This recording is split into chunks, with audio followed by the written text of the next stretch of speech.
Here's a 2008 Toyota Highlander that we just did the undercoating this morning. Turned out pretty nice. A lot of plastic on these.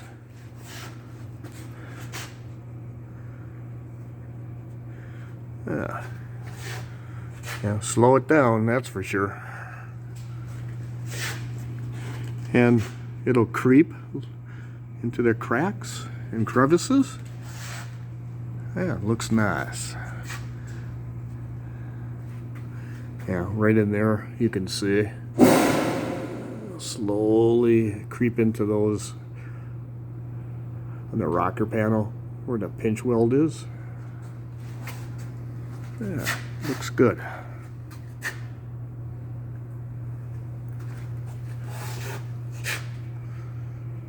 Cross members turned out nice.